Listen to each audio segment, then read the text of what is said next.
how's it going? Good. Excellent. Well, before we get into the meat of the presentation, what I wanted to do is just sort of provide an overview for what I understand to be the role of gig getting in a professional musician's life.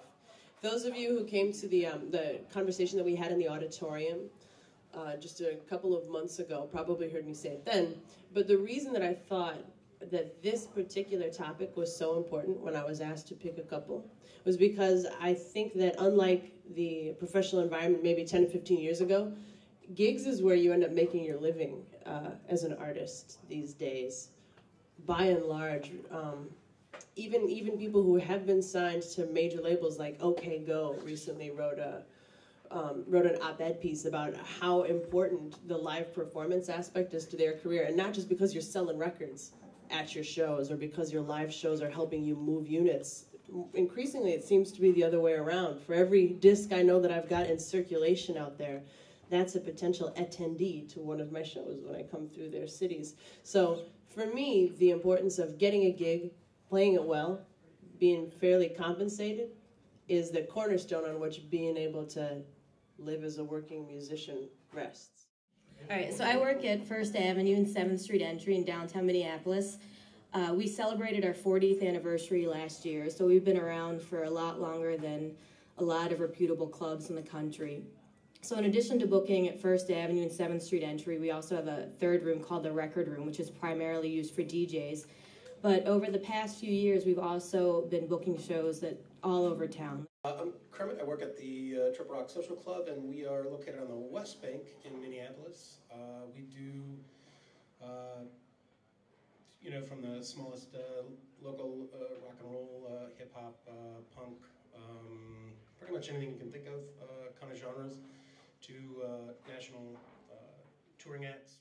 First and foremost, what can a new band do to get a shot at playing your room? So I think the challenge for bands to get gigs is to find something that makes them stick out, like what makes you stand above the rest. And there are like a few ways you can do that. One of the things is just, the music. Just play really good music and people will remember you.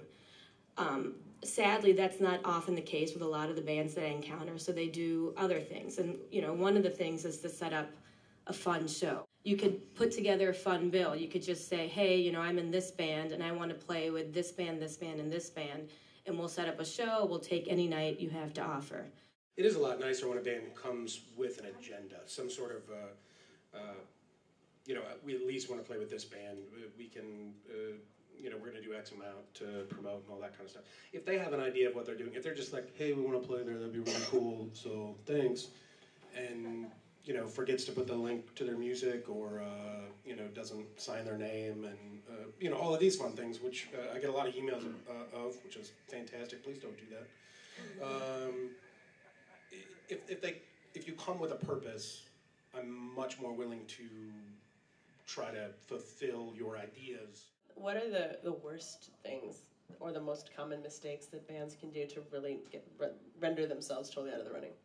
One thing I liked is when a band calls to set up a show. I know there are like 4 or 5 people in the band, but I prefer to talk to just one person. So I'd always suggest to have like one person in charge of booking. So that way, if there are any questions, it's just I'm dealing with one person. Towards that and about kind of building long-term relationships with the people who you're going to spend at least a part of your career. I've been honored to play Kermit's club quite a few times and to play Sonia's.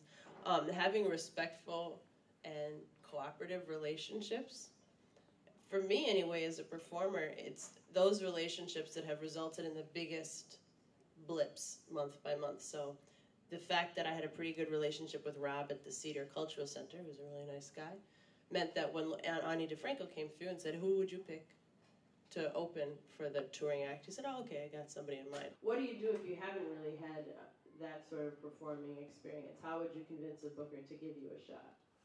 That's fine, because every band has to play their first show, and it'd be great if it's at the Entry or the Triple Rock or wherever.